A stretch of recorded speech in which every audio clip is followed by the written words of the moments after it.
Dios nos ha dado comida porque nuestros cuerpos necesitan energía. Por supuesto, no solo de pan vivimos. Vivimos según la voluntad y el tiempo del Padre y usamos su palabra para armarnos contra la tentación. Jesús es quien nos salvó y nos dio vida eterna. El Espíritu Santo habita en nosotros para fortalecernos y madurarnos. Pero nuestro Creador nos ha dado la comida para alimentarnos porque no nos formó para ser máquinas robóticas. Debido a que la comida es un regalo de Dios diseñado para satisfacer una necesidad que Él creó, la comida no es peligrosa y no tenemos que vivir en un estado de temor, siempre controlando cuidadosamente y constantemente cuánto comemos. Tim Chester refuerza esto en A Meal with Jesus cuando escribe: la comida no es solo petróleo, no es solo un mecanismo para sostenernos para el ministerio, es don, generosidad, gracia.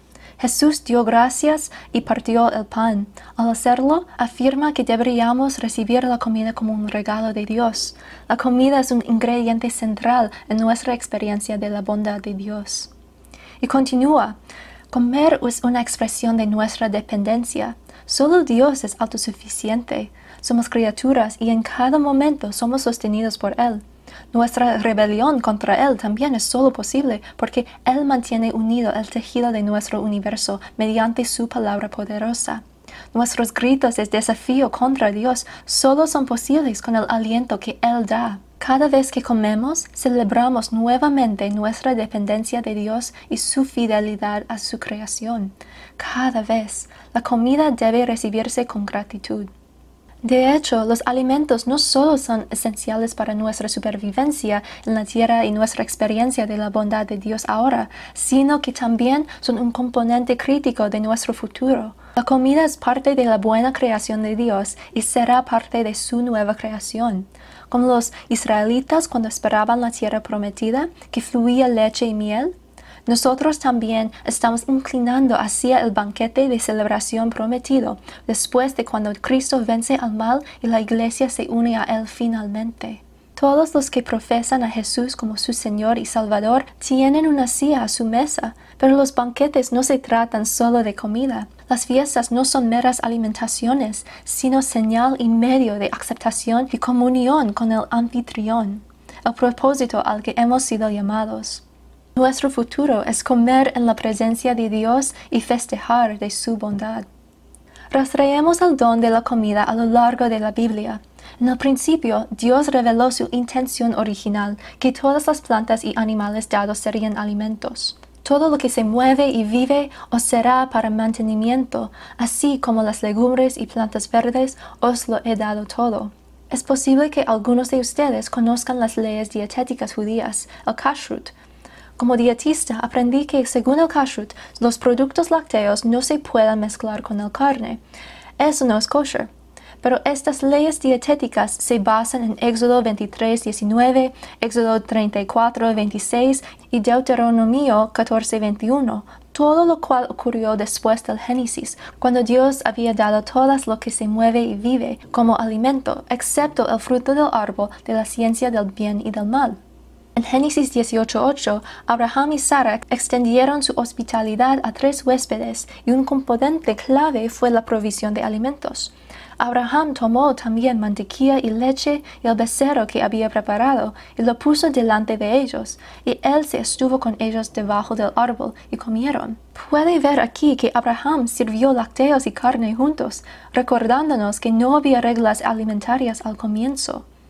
Quizás unas de las menciones anteriores del hambre voraz que tenemos se encuentran en Génesis 25, cuando volviendo Esaú del campo, cansado, dijo a Jacob: «Te ruego que me des a comer de ese guiso rojo, pues estoy muy cansado».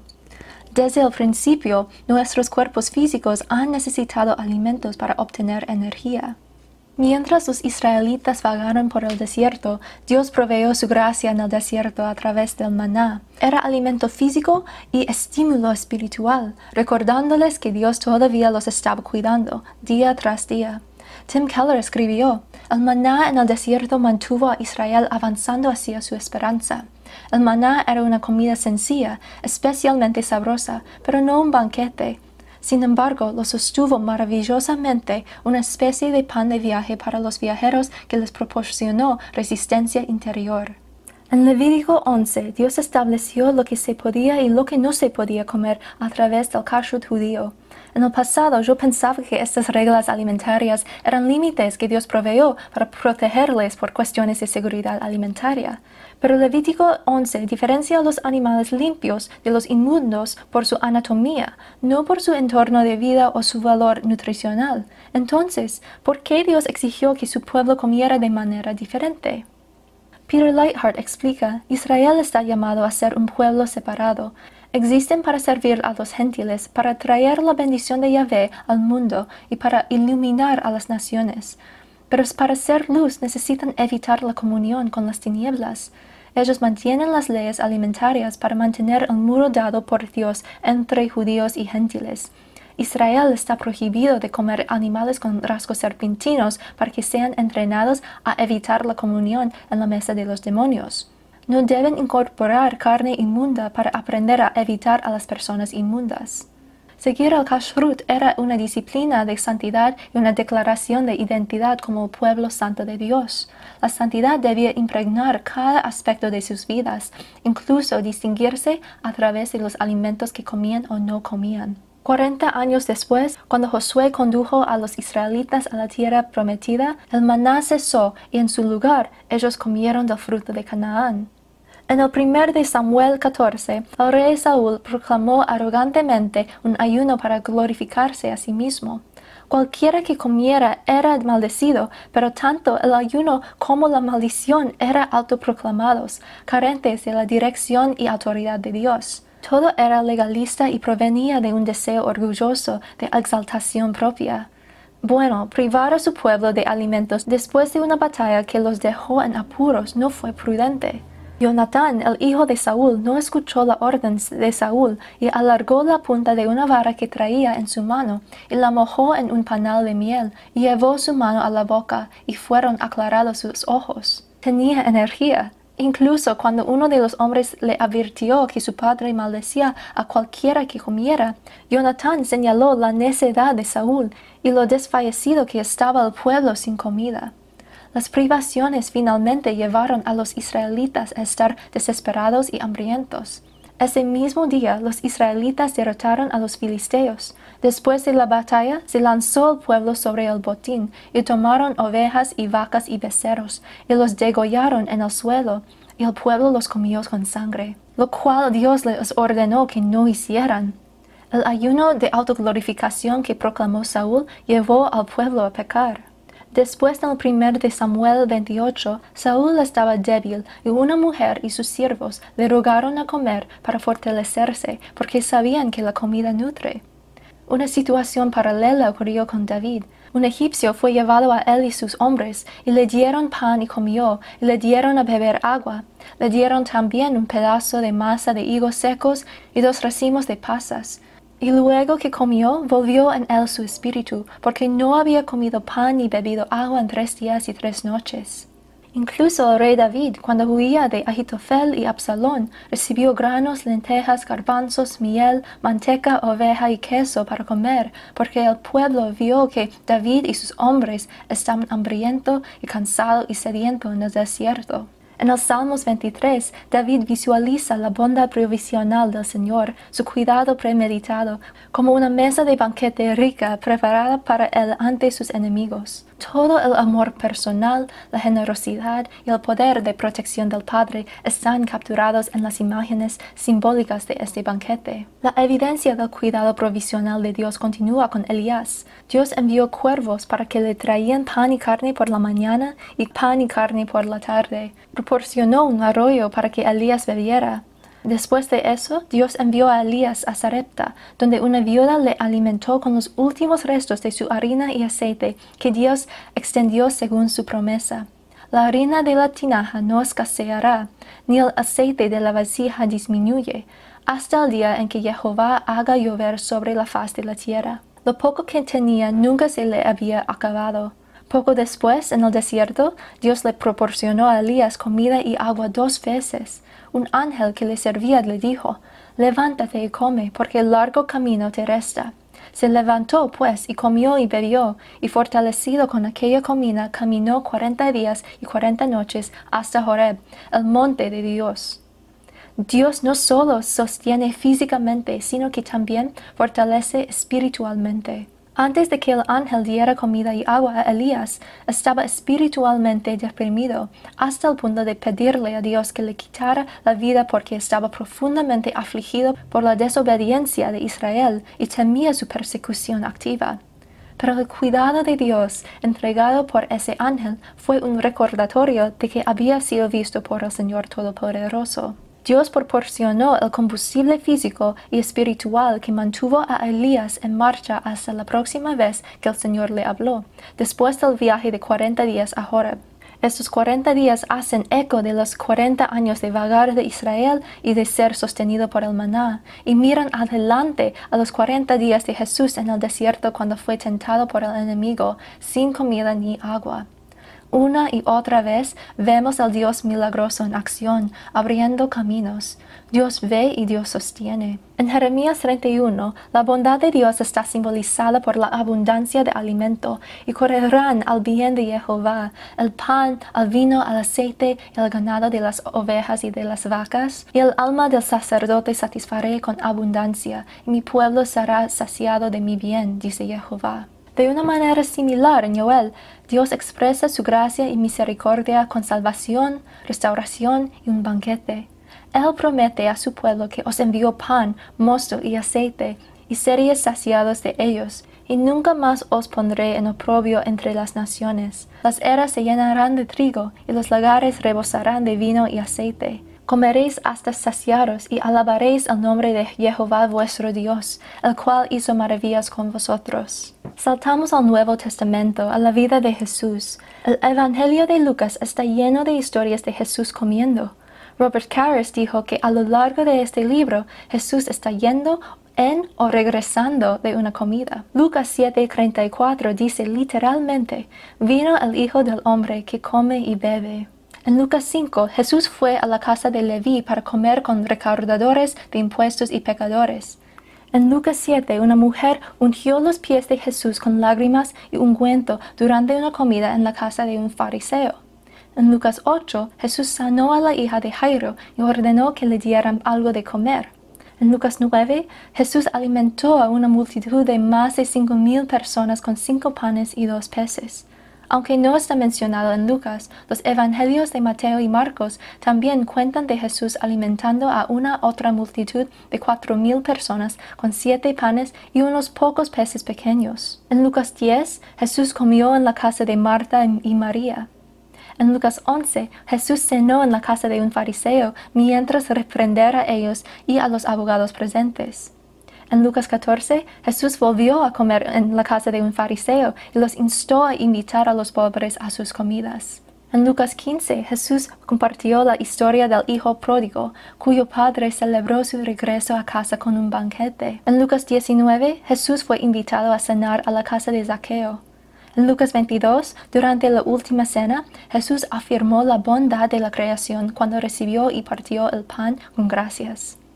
Esta comida no solo recordaba la primera cena de Pascua y avanzaba hacia el banquete mesiánico futuro y prometido, sino que también señalaba que su cuerpo sería partido en la cruz al día siguiente. En Lucas 24, Cristo resucitado comió con los 2 discípulos en Emaús y sus ojos se abrieron a él cuando partió el pan. Poco después, Jesús se apareció a los discípulos, pidió comida y le dieron pescado asado para comer. Consideremos también al apóstol Pablo, quien cuando todavía era Saulo y acababa de quedar ciego, no comió por 3 días y se sentía débil. Cuando las escamas cayeron de sus ojos, fue bautizado, tomó alimento y se fortaleció. Claramente la Biblia está llena de historias relacionadas con la comida. Se ha demostrado que es necesario para la energía física y la nutrición del cuerpo humano y se ha utilizado como símbolos hermosos del cuidado provisional y la salvación misericordiosa de Dios. El mundo fue creado sin reglas alimentarias y luego se introdujeron para diferenciar al pueblo de Dios, pero las reglas fueron eliminadas cuando Jesús proporcionó un camino para nuestra reconciliación con Dios. Peter Leithart explica, Jesús murió para romper el muro divisorio. La raza humana ya no está dividida entre judíos y gentiles, sino ahora entre la semilla de la mujer y la semilla de la serpiente. Se cancelan las restricciones alimentarias que Israel mantenía para separarse de los gentiles. Ese es el mensaje a Pedro en Hechos 10-11. Un gran lienzo lleno de cuadrúpedes terrestres y reptiles y aves del cielo desciende del cielo y se invita a Pedro a comer. Él objeta que nunca ha comido carne impura, pero le dicen que lo haga. Pero todo el contexto tiene que ver con la recepción de Pedro a Cornelio. Puede comer alimentos inmundos, puede comunicarse como un igual con el gentil Cornelio. Estas son dos implicaciones del Evangelio. Para nosotros, nada debe ser rechazado si se recibe con gratitud. Hoy día, todos son bienvenidos a la mesa de Jesús. Nuestro acceso a Él y nuestra salvación ya no dependen de lo que hacemos. La forma en que lo representamos no es de nuestra acción, sino el resultado del Espíritu Santo que vive en nosotros. No necesitamos tener miedo de la comida o de cierto tipo de alimentos, porque somos liberados por el amor de Dios. Las reglas alimentarias modernas que creamos para nosotros mismos pueden contener promesas tentadoras que nos dejan insatisfechos. Por ejemplo, podrían darnos un sentido temporal de identidad. Quizás etiquetarnos como un tipo de comedor, paleo, keto, usted puede pensar en otras dietas populares, nos diferencia de los demás de una manera que nos hace sentir superiores por un lado y también perteneciente a un grupo por el otro. Pero nuestra identidad no está basada en cómo comemos. Somos hijos de Dios que hemos sido liberados de todas las reglas alimentarias y de las cadenas de la muerte misma. Aunque el enemigo no puede destruir nuestra salvación, él puede distraernos y desilusionarnos, así que tengamos que estar en guardia. Las restricciones alimentarias pueden impedirnos entregar nuestro corazón plenamente a Dios.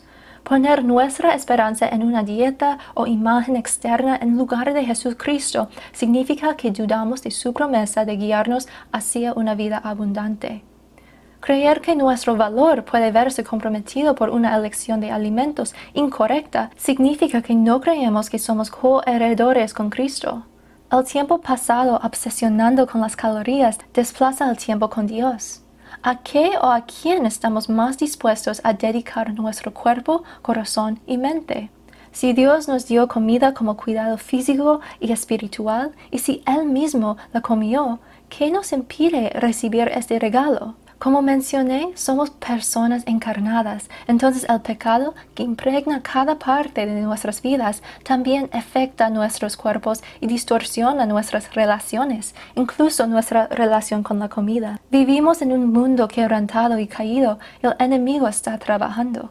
Como dice Efesios 6:12, porque no tenemos lucha contra sangre y carne, entonces nuestra lucha no es solo con lo material físicamente, la comida y nuestros cuerpos, sino contra principados, contra potestades, contra los gobernadores de las tinieblas de este siglo, contra huestes espirituales de maldad en las regiones celestes. Pero anímese al saber que nada, ni la muerte, ni la vida, ni ángeles, ni principados, ni potestades, ni lo presente, ni lo porvenir, ni lo alto, ni lo profundo, ni ninguna otra cosa creada nos podrá separar del amor de Dios, que es en Cristo Jesús Señor nuestro. Dios continúa haciendo una buena obra en nosotros, y Él que comenzó esta buena obra la perfeccionará. Podemos acudir a Él para que nos ayude a sanar nuestras relaciones con los alimentos y nuestros cuerpos, para restaurar nuestra cultura a una que respete y aprecie los dones que Él nos ha dado, y para santificarnos, incluso en medio de los ataques del enemigo.